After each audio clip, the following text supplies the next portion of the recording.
right. Ready? All right. Yeah, I'm ready. All right.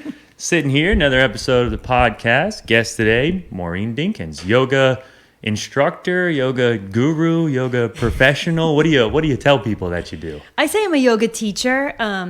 A guru never calls themselves a guru, so you can't call yourself a guru, and the other people do. But I also am a lead trainer. I have an online yoga school, so I would be the president and CEO, lead trainer for that as well. Mm-hmm. Very cool. Well, I appreciate your time doing this, and I like to kind of start these with why, right? Why I wanted to have this conversation. And yoga's been one of those things over the last few years that keep coming up, and I just can't commit the time to doing it. And when I try to learn things, I like to go to people that have a lot more knowledge than me and just kind of have conversations about it. But when I first talked to you, you told me that you've been doing this for 20 years, 20 plus years, 23 is that right? years, yeah. Okay.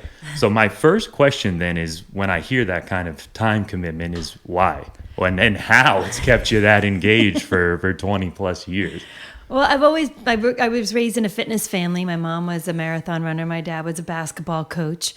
So we were always like riding bikes and going to the beach and doing all types of healthy stuff. And I always had heard about yoga. And when my friend was like, they have yoga at my gym. Do you want to go with me? I'm like, yes, I want to see it. I want to try it. And after that first class, I was like, I want to teach this. I knew from that very first class that I wanted to teach it. I just fell in love with yoga. You were hooked just from one class. Yep. I've taken one, our mutual friend Gina over there at Yoga Mix Orlando. I'd taken one and she kicked my butt. Like I was pretty sore for a couple of days after that. And I think my initial thoughts of yoga were more body related, right? Stretching. I think maybe a lot of people have that perception. But the more I listen to people and more I dig into it, it's kind of a lot more than that. It's more mental, physical, and then sort of emotional plays into that as well. I mean, am I thinking about it in the right way in terms of, I guess yoga is a broad term for a lot of different people, but am I thinking about it in the right way there? Yes, yoga is a path. It's not an exercise. But the most tangible part of yoga, there's many parts of it, but the most tangible part is the physical aspect of it, the stretching, and those are called asanas. And so you're actually going to an asana class when you go. So you're just learning how to breathe and stretch and move your body. So that's the most tangible, like easiest way to introduce people to yoga, by that physical aspect of it. And that part of it is the part that helps to heal the physical vessel, the body, heal the ailments, the injuries, the illnesses. So that's the first step and stage onto the yoga path. Okay. Now, healing injuries, do you have an example or something maybe personally as far as how people have been able to use yoga to heal that? Because that's interesting, because a lot of people I talk to get injured quite a bit, and I know some are trying to explore this as well. But any example of injuries that you've seen yoga been able to heal? Well, yeah, I snapped my hamstring, and it was bad. It was so painful. Ow. And I didn't stop doing yoga. I just took I did it a little bit less, and it took a year, but I'm fine now and haven't had any problems. And I've seen that happen with a lot of people. One of my yoga students, she was young. She was probably 27, 28 years old, and she hadn't been able to feel her ring finger and her pinky fingers on both hands. They were numb because she had pinched nerves in her neck. She had them for years. Ever since she had been a teenager, she was just, I don't know, she was either so stressed or she just had these pinched nerves in her neck, was shooting down her arms, and she had numbness in her fingers. So I taught her to do back bends. And she's like, well, my whole hand goes numb if I do a back bend. I'm like, just try it, see how long you can hold it for. About a year later, she was coming every day, at least 3 to 6 days a week she was coming. And about a year later, I go into the locker room and she's standing there crying. And I said, what happened? And she said, I can feel my fingers. She said, I haven't felt my fingers in over 10 years. Wow. And that's just one example of, how yoga just changes, whatever stuck things you have. I know there's some people, like my husband has 2 ACLs. He can't bend his knee completely. From skateboarding? From skateboarding, right? Yeah. But he can bend his knees, through stretching and bending. And he doesn't do a lot of yoga, but, through that physical aspect of breathing and moving, and he's able to bend his knees probably further than most people have. Wow. that have had ACLs. And I've worked with a lot of people who have ACL surgeries. You hit a key word there for me, which is breathing. And being a surfer, I was telling you before, sometimes I get focused on the ability to hold your breath for long periods of time, just in case you get held down for too long. But I find sometimes that people when they think about health and wellness, they think about food, obviously, and you can go a long time without food. you maybe think about what you're drinking. You can go a little bit less without water, but you can't go very long without air. And I think not too many times people put a lot of maybe thought process to how much they're breathing or how much they should be breathing. And that's a big part of yoga, right? I mean, just doing it with Gina that one time, I was like, this is the most I've just breathed in a controlled environment, but that's a big part of it, right? The breath. Yes, and every movement has a breath, right? So you're either inhaling when you move or exhaling when you move. But they say in yoga, you really only have one breath in this life, and that's the inhale you take when you're born and the exhale you make when you die, and everything else in between. And then you only have a set number of breaths in this lifetime. So the slower that you take this breath, the longer that you're going to live. Interesting. So yes, the breath is definitely what makes the asanas, the yoga physical practice different than a lot of other physical activities is when and how to breathe. And it's a controlled breath in and out through the nose. How do you help people, I guess, early on in their stages of yoga, like grasp that? I mean, is there an easy way for, to get that from the beginning? Yeah, so I usually start every single class just sitting and breathing. And I talk everybody through the whole inhale, like how long to inhale slow, 1, 2, 3, 4. Exhale, 1, 2, 3, 4. How to use, move their belly when they do that, or how to feel the rib cage, to get the maximum amount of air. So there are a lot of, and there's also another part of yoga. So you have yama and there's 8 principles to yoga. So you have yama, niyama, asana, pranayama, pratyahara, dharana, dhyana, samadhi. I know those don't mean anything to you right now, but we have asana, which we've already talked about as the yoga physical practice when you go into a room. But then there's pranayama, which is a separate practice that you just sit and you do all different types of breathing exercises. So when you've practiced asana for many years, you can start to learn these other types of breathing exercises which help cleanse the nervous system. That makes sense, by flooding in oxygen in a controlled way, right?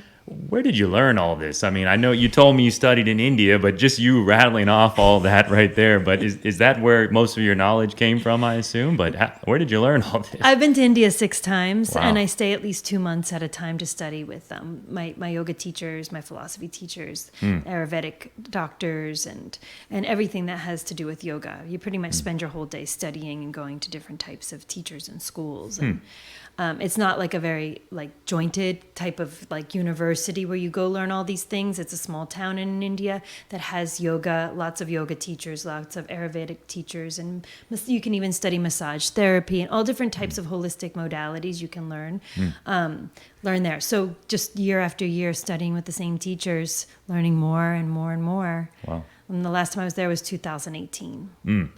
So is that part of your future going back there? I mean, you see yourself doing that on a continuous basis? Yes, I think next year I'm planning on bringing a big group with me. So it'll be my first group trip because I've always traveled by myself. Wow. And just bring people to experience things firsthand or just for themselves in a different way? Yeah, I think that, if you're going to go down the yogic path, it's kind of like, if you're a ballerina, you want to go to Paris, you want to go to Russia, you want to go to the place where, that kind of started and learn the history of it and the language and all that stuff. And I feel like yoga is a similar thing, Maybe, a lot of people who, for religious reasons, will travel to the Middle East and to Israel to go back to the beginning and find out, where this came from and why they're doing the things they're doing. And I think yoga is very similar. If you travel to India, you can kind of see how yoga was birthed or created thousands of years ago. That was going to be my next question: is the origin of yoga? I mean, thousands of years from India, I would assume, just based off. Yeah, okay. They're not exactly sure. They say between 3,000 and 4,000 years ago. Patanjali wrote the book, the Yoga Sutras, and the asanas were not developed at that time. The postures were not developed at that time. It was more about meditation and being able to sit in stillness so that you could reach enlightenment. But the asanas came when they realized that people were, they couldn't just sit for long periods of time and be able to quiet their minds because they had too many, illnesses and fluctuations of the mind. So they started creating the asanas and adding in the breathing techniques to help quell the body so that the mind can be quiet, so that eventually you won't need the asanas anymore and you can sit for long periods of time. It seems like today people are not capable of sitting in silence for long periods of time. Why do you think that is? I mean, it seems to be, obviously there's lots of distractions. People have maybe, health related ones, or it could be a lot emotional and mental as well. But why do you think that is, that people can't find that time to just be, I suppose? I think people are, like you said, a lot of distractions, so especially with the phone. We can't put it down. And every media, everything's external. People like drama. They're always looking for something to stimulate them. So when you sit in quietness, it's not very stimulating, right? It's very therapeutic. And so people are like, I hear people like, I've tried to meditate, but I just can't meditate. I'm like, well, trying to meditate and meditating is the same thing. So yeah, I think people have a false idea of what meditation is, and then they get angry at themselves because they can't do it. But it's breath that really helps me stay focused. Maybe 3 in, 3 out, 5 in, 5 out. I do it in the sauna. It almost forces. I put one in my house. It almost forces me to meditate in there. No stimulant, no cell phones in there, no anything. Just in there by yourself with your breath, and it's very beneficial to me since I've been doing that for probably the last year and a half or so. And that, I think extreme conditions can help you find your focus, like a sauna. And people are always looking for answers outside of themselves.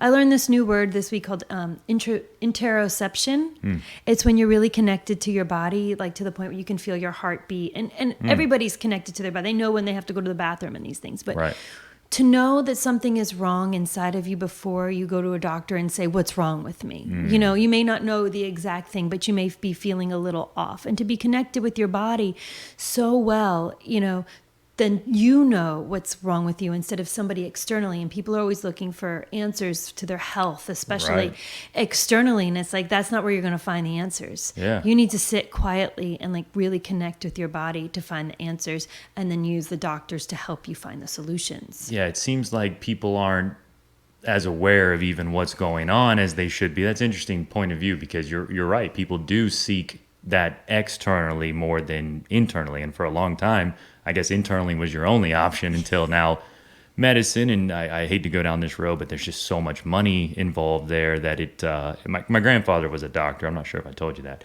But one thing he told me was not to trust doctors. And that stuck with me my whole life. And I know there's great doctors and medicine is kept people alive for long periods of time. But there's something to that you shouldn't just trust everything that comes out of there. And there's some things you can seek to learn on your own. One of my yoga students right now, she's doing my yoga teacher training. She's a dentist. And she said that doctors don't really learn about the mouth. They don't learn the teeth and stuff. And I said, why not? I'm like, in Ayurveda, I don't know if you remember this when you were a kid, when you went to the doctor, what was the first thing they asked you to do? Stick your tongue out. Right, because they could tell by your tongue and your mouth if something was wrong, And so, that's the point of entry. That's the point of entry for food, for if you smoke, if you drink, if you do drugs, that's where everything comes in. So that's going to be the first sign of illness, is going to be your mouth.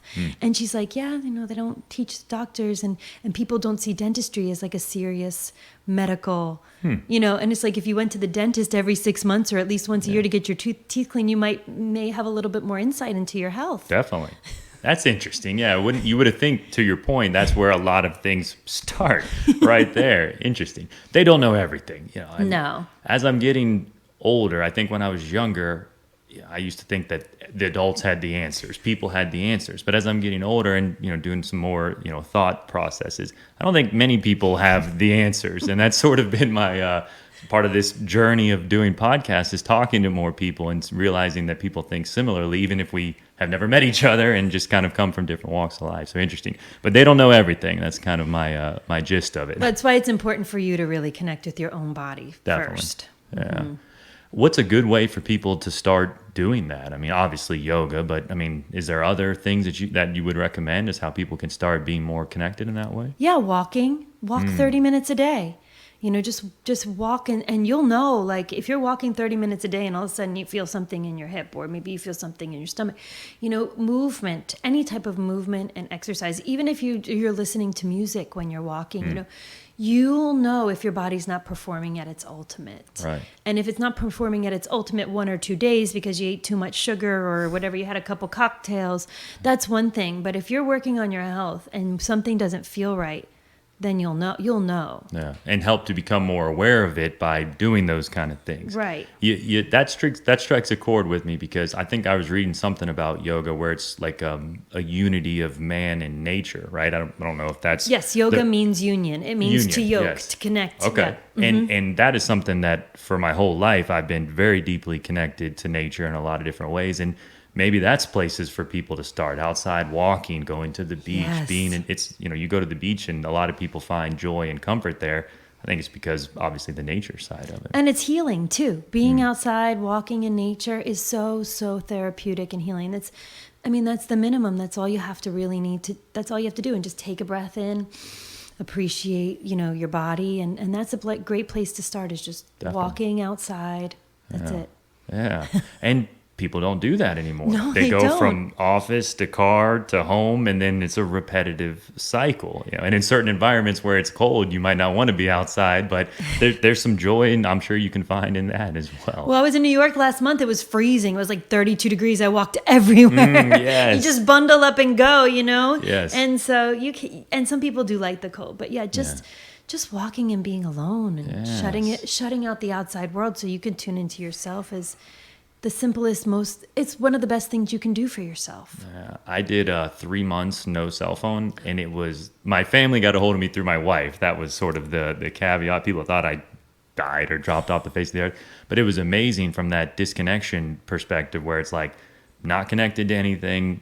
All my conversations are person to person, and there was something to that about not being as distracted and not being as tied to something that's so small. And I think there's good things about cell phones, like everything, but I think there's a lot of negative that people don't necessarily consider.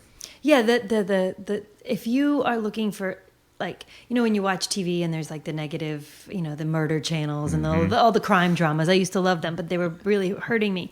It's the same thing, but people also don't realize the algorithm when they're on social media. So you click on one bad negative thing that you like, and then all of a sudden your whole feed is full with negative stuff. And now you think that's what the world is like. Yes. So this is like the mind game that we're fighting, as yogis, and trying to get people to understand that life isn't really as bad as everybody's telling you, or as you're believing it. You just need to put down the phone. Yes.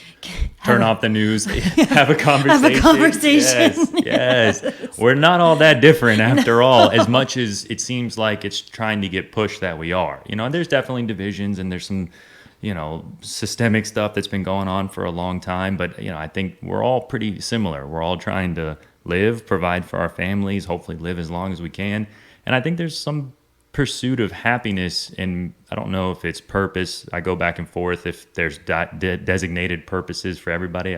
What's kind of your take on that? Do you think every person has some design purpose, I suppose? I don't think every person has a design purpose, but I've been discussing this week with my yoga students, and we're talking about, achieving yoga, achieving that path towards enlightenment. And one of the things that prevents you from doing that is not having a purpose, or lack of work. And I don't see it as like a lack of work. I feel like it's a lack of purpose. And if that means, your purpose is just gardening in your backyard because that makes you feel fulfilled, then yes. So I think that people need to have a reason to get up every morning and to live. And if they don't have that, they're going to feel useless and hopeless and negative. I mean, even if your purpose is getting up every morning and going to your yoga class and having a conversation with the people that you meet there every day, that can be a very motivating factor for you to just get out of bed. Definitely. And I think sometimes people's purposes might be put in the wrong place. Maybe I think a lot of people lead with the purpose of, you have to make money. You have to have so much money. You have to have these things.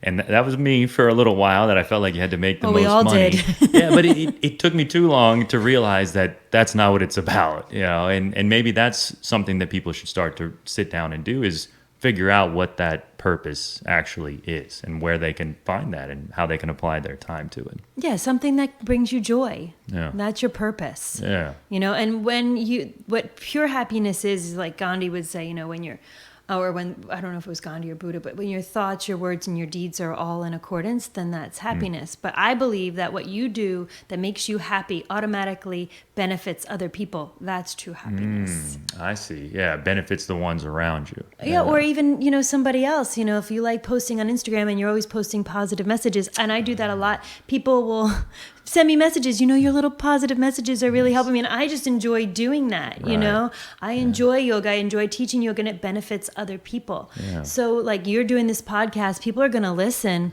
and it's going to benefit them. So, and that's just automatic. You're not doing it just, for them. You're doing it for yourself. Yeah, it's a little selfish to an extent, doing it for myself, but sharing it along the way. Because if I'm going to do it, I feel like because they have these mediums to be able to share, I might as well do so. So definitely. Yeah. Back to yoga for a second. Hot yoga, right? Yeah, So yeah. this piques my interest because I told you, put a sauna in the house. I started researching sort of the health benefits of it. They're from Switzerland. Why am I blanking on where saunas originated? But a lot of them have them in their house over there, and it's sort of points to sort of lowering some of the causes of mortality that certain cultures have, right? Where did hot yoga come from, and is that Bikram? I have a new experience with this recently. Okay, yes. So I've never been a real fan of hot yoga. Like I've only done it a couple times until recently, and I was like, I don't know. Yeah. But for my travels to India, it's so freaking hot there in India. It's like it's like 97 degrees. Even we practice like before dawn sometimes, and it gets really hot. You're in a room with 100 people. So my friend who actually owns the hot yoga studios here in Orlando asked me to come teach for her. And I was like, I don't know, I'm really not into hot yoga. So I just decided to start going. Recently, oh, nice. Last year, June of 2021. Okay. And I was like, this is amazing. Nice. It was amazing? It's amazing. Yeah. I totally love it. Nice. You feel like you went through the car wash as a human when you're done. I mean, it's sweaty, it's gross, yes. It's nasty, but it is an experience, and it just takes everything, every negative emotion, feeling, thought out of your body just for you to survive. Like when you say you sit in your sauna and it just is like really therapeutic. Yeah. It's that extreme position that you're putting your body in that's going to show you what you're made of. And it's not like you have to keep pushing. You can walk out. Now, Bikram is I would say, one of the original hot yoga where he put it up to 102, and it's a set sequence. And we all know, I don't know if you know what happened to Bikram. He was kind of a creep. Yeah, he seems to be, if you bring that up, there's some negative there associated to him. But I've seen the Netflix documentary. The Netflix stuff. Yes. So, definitely creepish. Yeah, he was definitely a creep, but the sequence is an ancient sequence from India. So, don't hate the message, hate the messenger. Sure. And I've been doing Bikram about 2-3 times a week recently as well, in the 102 heated room, which I used to I'm going to say, I used to rail against it. I was like, you shouldn't do it. That's not good for your body. Yeah. But now that I've been doing it, I notice there's a lot of older people that do it, not as many young people, probably because our bodies are slowing down and we need that little extra oomph, to push ourselves. But, the sequence is extremely therapeutic. The movements are a lot for the spine. And I can see how a lot of people have said they've been healed by the Bikram sequence as well. So it is extreme, but if you need to lay down, they let you lay down. It's not like you're not supposed to leave the room, but you don't have to die. Right. You take a break. Yes. Don't stay in there until you die. Yes. You hit another key word there for me, which a lot of my thought process as I continue to age is longevity. How can you live the longest but be the healthiest? And I think movement plays a factor in this. People get too stationary, they stop moving as they get older, and it seems like this is a good way to keep on moving. I mean, does that resonate with you as a thought process for longevity? I think you got to keep moving. Yeah, if you don't move it, you're going to lose it. If you don't have that flexibility and you don't have, you don't have the strength, you're just going to shut down. And like my mom is 80, she'll be 81 this year. She still does yoga twice a week. She walks 3 to 6 miles a day. She's totally healthy, and besides some minor aches and pains. But yes, you can see people and there's people that go to the Bikram classes that are in their 60s and 70s. Yeah. And some of them, they're there pushing all the way, and some of them are taking breaks, and it's amazing to see that they can do those crazy moves. Yeah. What's another I mean, I'm sure there's 60, 70-year-old people in the gym still and things like that, but you don't hear that as frequently as maybe you would in that environment. Iyengar was one of the OG yoga teachers. He passed away a couple years ago. He was 93 or 96. He was still doing headstands for 30 minutes at a time. Holy cow, that's crazy. Yeah, I mean, that's the proof right there that I was looking for, that and again, back to the beginning, it seems like this is something I should get into my life more. And I have a lot of things I'm trying to get into my life and balance a lot of different things. And I go around with this all the time that I find time to be the most valuable thing of all, as they say. It's much more valuable than money. But I got to find the time to get this built in a little bit more consistently. What I wanted to kind of talk about something I'm not that good at talking about, which is emotions, right? Sometimes I think that emotions are pointless. Sometimes I find them, to be distracting. But it seems like if you can get a better understanding of them and then better control of them, maybe that can help you with your ultimate quest for happiness, I suppose. And that's a yoga thing as well, right? From an emotional standpoint. Yeah, the fluctuations of emotions. I mean, it's happened to me in the yoga room. When you're doing the postures, just bust out crying.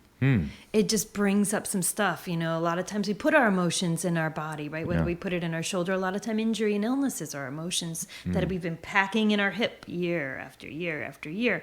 And when that hip finally releases, all the emotions come, crying, getting angry, these things. So, and then you start to learn that you have control over your emotions, and then you can choose your emotions. But it's a very hard practice. Yeah, and not letting them control you. Right. I think would be ultimately what I'm trying to say. Yes. And what I try to tell my children is it's good to get upset, but you can't let it ruin your day. Whatever it is, not let it control you ultimately. And this seems like, again, something that would help me down that path of understanding, the emotional side of things.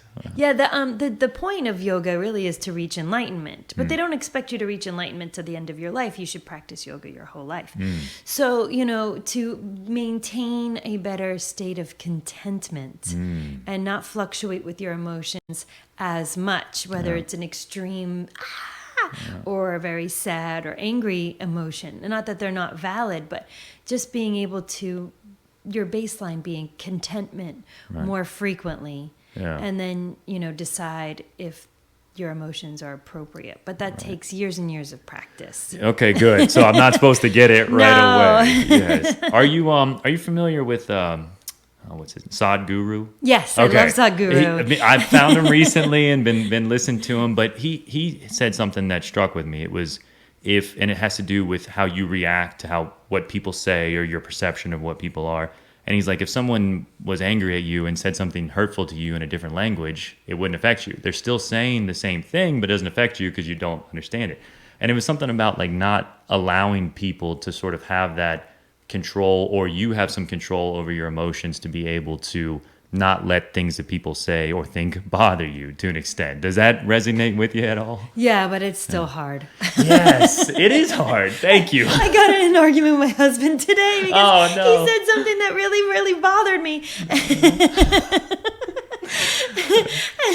And it's one of the reasons he's not here right now. Because he got mad and he left and went to the office. And it happens sometimes. Sometimes you just reach a breaking point. Totally. And your spouse or your loved one is there, and then that's what happens. But you resolve it a lot quicker too when you realize that's not that important. Right.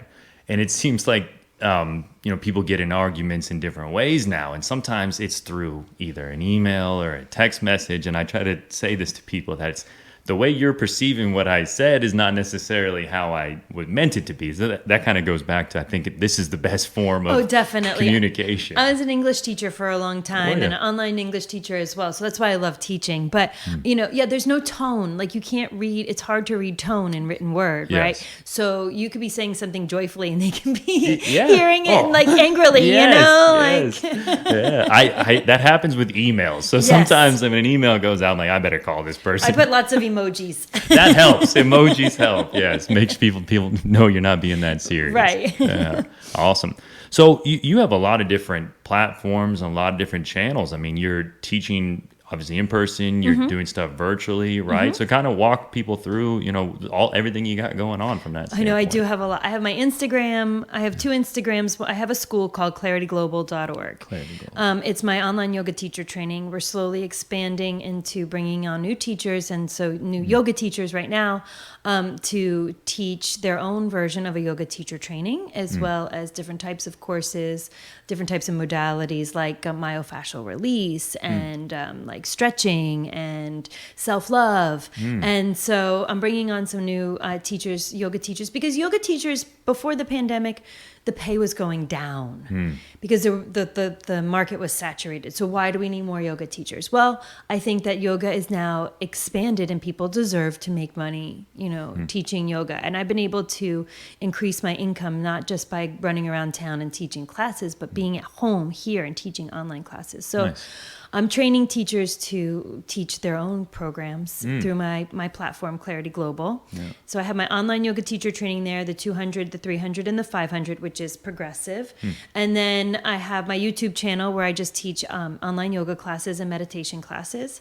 I have my YouTube channel for Clarity Global where I make videos of my students who have graduated from my program. So they have their own yoga classes that they teach. Oh, nice.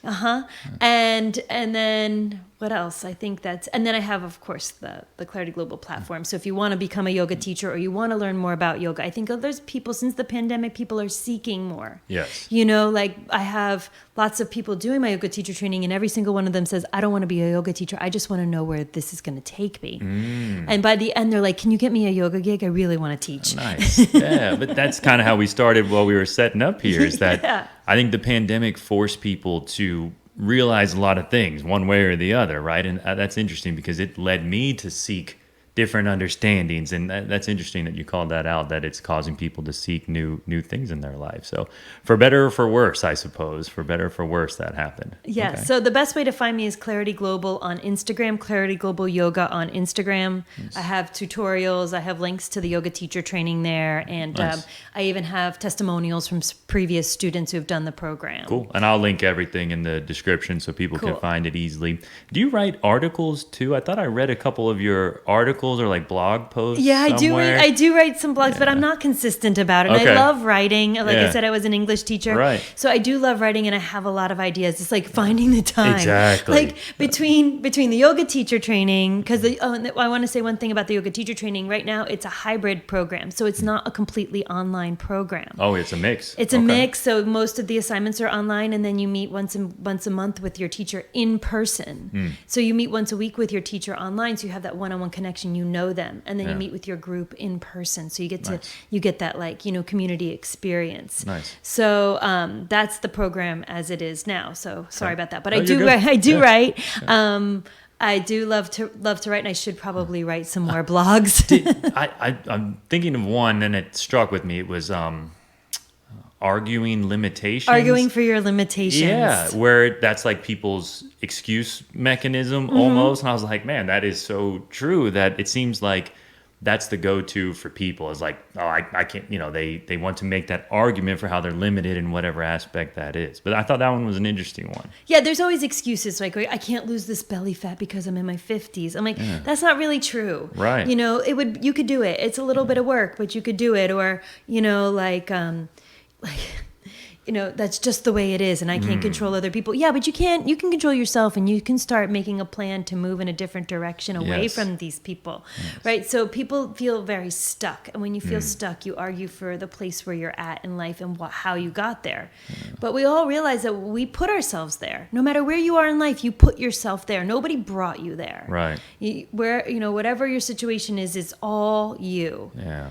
But I think that's hard for people to look in the mirror and realize that stuck feeling that you mentioned is like one of the worst feelings in my opinion. Yes. But it's even harder when you do actually realize that, hey, this is your fault. Like you did this. And I think that's hard for people. It seems easier to blame things or make an excuse from a limitation standpoint. Definitely. But it also keeps you stuck.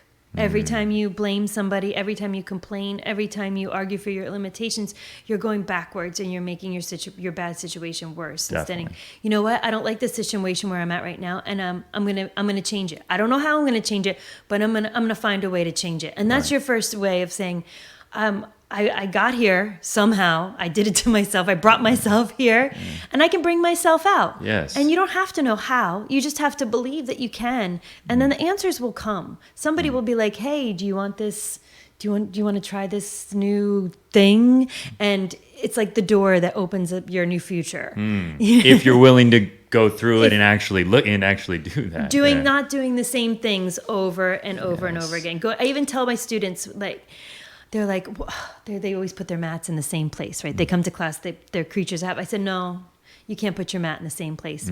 They're like, why not? I'm like, because you need to change your patterns and behaviors. And it starts with the way you drive to work, where you put your mat, the pair of glasses that you wear every day. Change little things in your lives, and it will be much easier to change the bigger things. So do you think then that too much patterns and behaviors can then be negative, especially if you're not as fulfilled as maybe you want to be? Oh, like definitely. I mean, here's one example.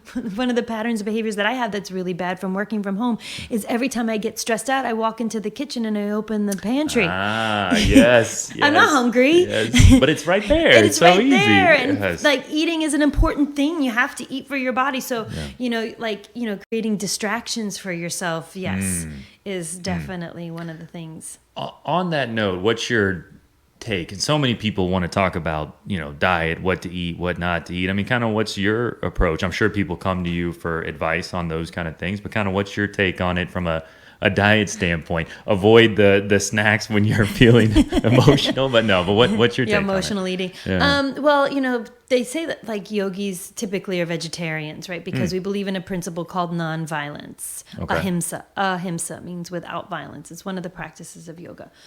But my one of my yoga teachers in India said, you're Westerners. I'm not going to judge you if you eat meat. That's the way you were raised. But in Hinduism, they believe that you're absorbing the energy of the animal when it died if you're eating meat. So I personally don't eat meat. I do eat fish. I do eat dairy. I try to think about, honestly, it doesn't matter what you eat. I don't care what you eat. If you want to eat meat, eat meat. But think about where your food is coming from. How many hands have touched that food before it touches your mouth? How humanely was the food raised? Yeah. How carefully was the food grown and prepared? And we all want that bag of potato chips. It's fine. But if you're eating potato chips morning, noon, and night, you're not eating anything healthy for your body. So try to eat as healthy for your body as possible, as good for the environment as possible, as you can afford. That's a good way to put it, because... Can we turn on the fan? Sure, that would be great. Yeah, I'm sweating in here. I shouldn't have saunaed before this. That's what I was thinking. Yes. I'm like, I see it, and I'm like, it's getting a little warm. It's getting a little warm in here in the middle of the afternoon in Florida. Okay. Yeah. There we go. But the that sort of factory farming, the where your food comes from. I don't think people put enough or hadn't put enough thought in that. It seems like it's becoming more prevalent, but to me, I've been on intermittent fasting for a few years, and that one struck with me, because trying the diet and trying to cut certain things out, I think that's hard. I think people can make it more challenging than it needed to. But you only eat in a specific window seemed to make sense. And isn't there some fasting that's associated to kind of the culture of yoga, I would suppose, as well too? Yes, definitely. Intermittent fasting is something that's part of the practice of yoga. You don't eat in the mornings, right? Because you have to practice your yoga, and you should eat between 10 a.m. and 4 to 3 p.m. because that's when your Agni, your fire, digestive fires are the strongest. So you shouldn't be eating all day, because your body's working to digest that food, and your body needs to rest sometimes. So when your body's resting. So yeah, that's definitely one of the yogic practices, the Ayurvedic practices, that's been something that they've been doing for thousands of years. So when people started talking about intermittent fasting a few years ago, I'm like, oh gosh. It's like trendy, however you want to, but it's like you said, it's been around for much longer than people give it credit for. And it, I mean, your energy levels, your everything, to that point of giving your body a break. If your body's constantly digesting, no wonder maybe you feel a little down and depressed because you're working so hard all the time. You don't feel it. Your body's working so hard. It's why you shouldn't eat your biggest meal at the end of the day, because then you're going to you're not going to sleep well, right? Because your body's working. Right. While you're trying to sleep. Yeah. How important is sleep for you? I like to talk about sleep a little bit, but how important is that for you? I love to sleep, but I just don't. Really? I can't sleep. Oh. I wake up several times a night. I don't know if it's age or restlessness or, working on your own business. Yeah, sure. And your brain is like, but I have to do all these things tomorrow. So I do a lot of meditation apps at night to try to help me sleep. But sleep is very important. But my yoga teacher, my asana teacher, he says he only sleeps 4 or 5 hours a night. You hear about that too. It's like some people sleep very minimal and they live long, productive lives. And then it's, you never know what to trust anymore. But if I find where I'm sleeping not enough, it definitely affects me. But I think there's a balance there, like most things. Too much is not good, too little is not good either. There's like a happy medium. And it depends upon your body too, like who you are. It's like some people need, so in Ayurveda, which they call the sister to yoga, which is the diet, it's called the science of life in India. They have this doshas. Doshas are 3 genetic makeups of people's bodies. So you have pitta, kapha, and vata. And so pitta people would be kind of like you and me, medium-sized, average build, usually fair, regular hair, like that. And then you have the vata people, real tall and skinny, kind of willowy, like they could eat all day and never gain a pound. Yeah. And then you have your kapha people, very attractive, lots of thick hair, big features, usually heavier, thicker. They could eat nothing for 3 weeks and not lose a pound. Yes. So these are the genetic makeups. And not everyone is just one. We have a little bit of each, but we have a dominant dosha. So depending upon your dosha, depending on how much you should sleep. Depending upon your dosha depends upon your diet. What types of food are going to help keep your body in balance?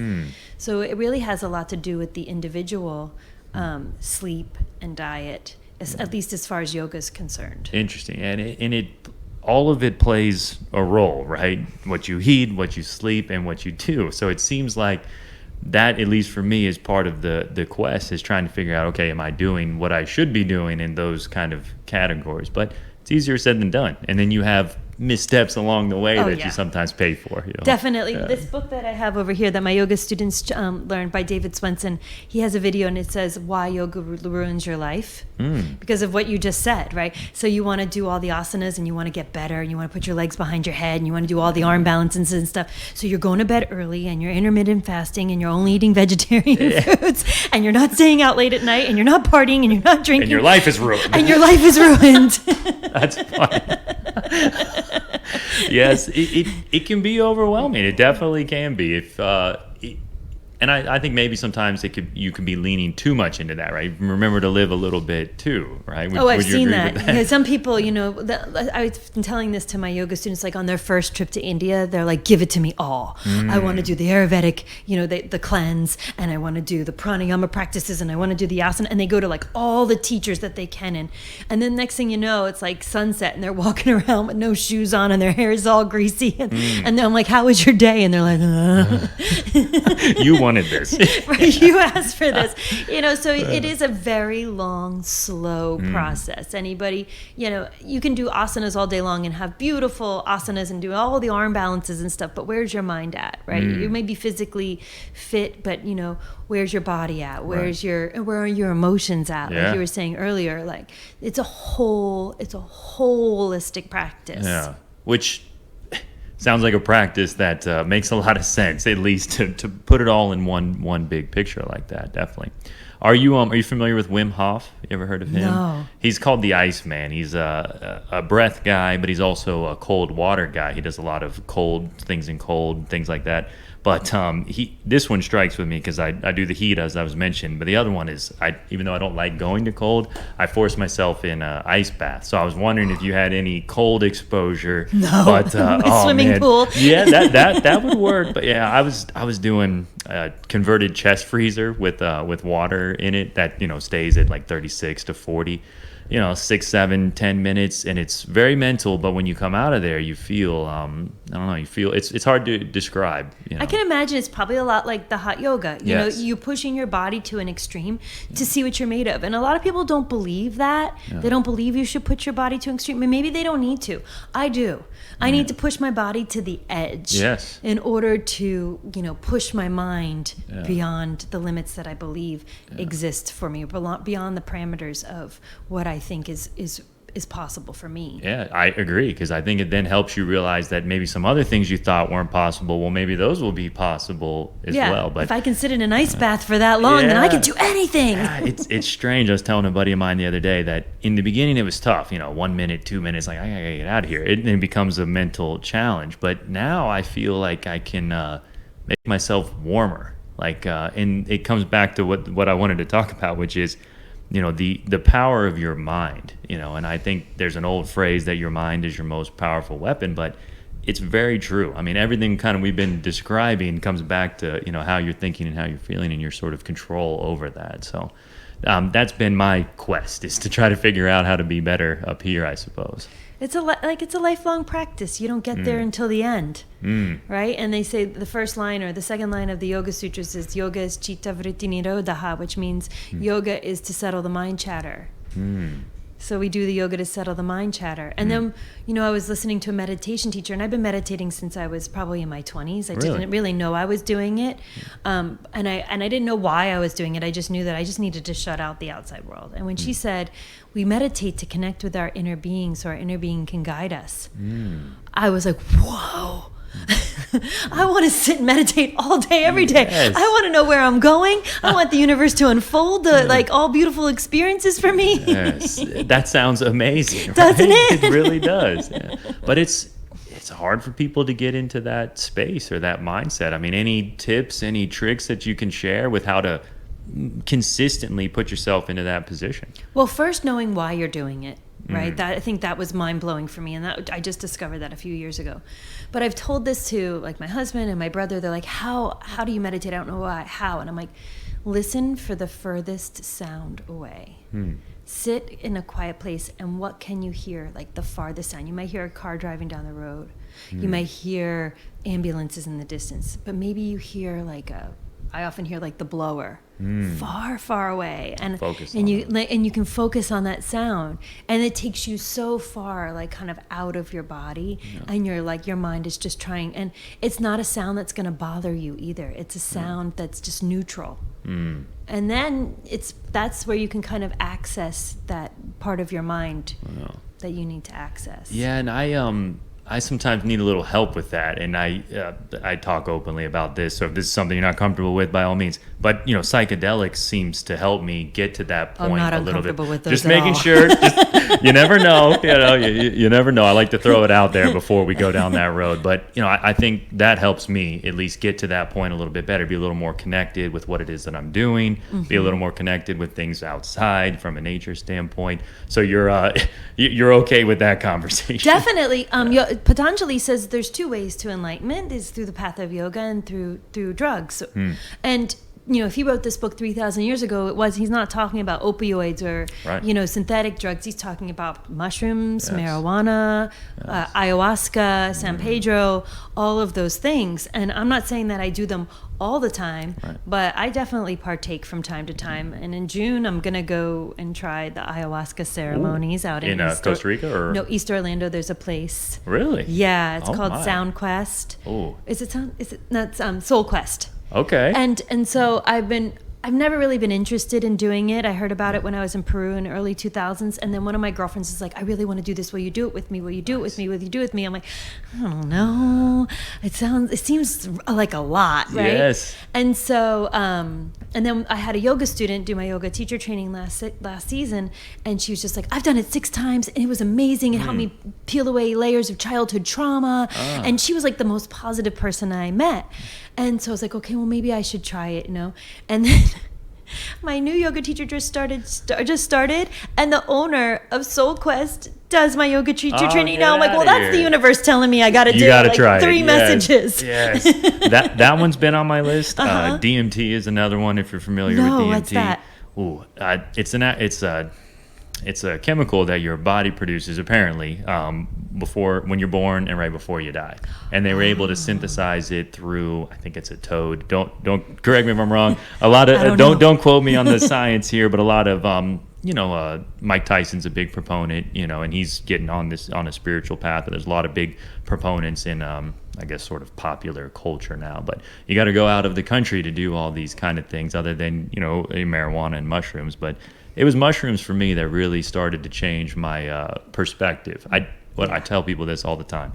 It opened something in my brain that I didn't know I wasn't using. That's the best way I describe it. I don't recommend doing it all the time, but sort of having a purpose when you are going to do it, almost like an experience of doing an ayahuasca experience. I like the mushrooms a little bit here and there. They seem to be a little strong for me, so I'm a big cannabis consumer, especially with edibles. And when I started doing edibles, it changed.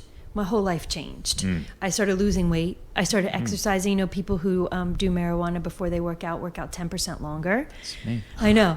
Because it just helps you focus and stay in the momentum, right? Yes. And you're in a better mindset too. I mean, it's not proper for every situation. Sure. But when if I do a little bit of cannabis, eat an edible before I go take a yoga class, I often have some of the least painful yoga classes. I'm flying. Wow.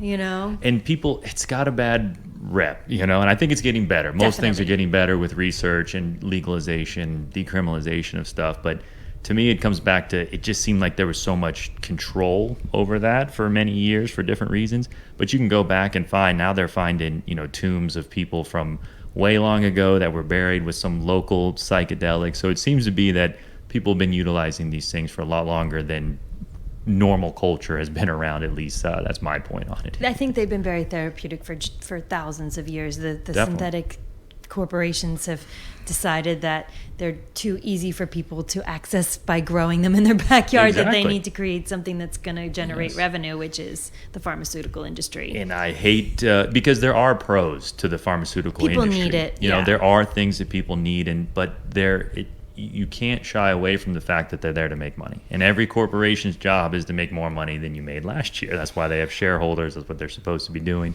So it's hard for me when the reasons why some things are illegal, it seems to be to protect others and how much money they can make. Well, hopefully this year it'll be federally legal, at least the cannabis. I think it's close. I think it's close. I kind of lean towards, and some people don't like to go down this path, but I just think everything should be legal. I agree. I think that no person should be able to tell you what you should and shouldn't do in the privacy of your own home. You can make the argument you shouldn't be driving a car, operating heavy machinery. Doing it in public where other people are, Exactly. But if I can drink alcohol, I think I should be able to have a mushroom or two every now and then.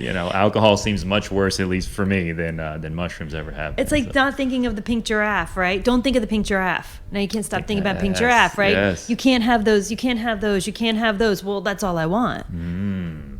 Yeah, and it doesn't seem to be working. This whole war on drugs that happened Ronald Reagan days, they spend tons of money on it every year. Drugs are still piling in to everybody in every place.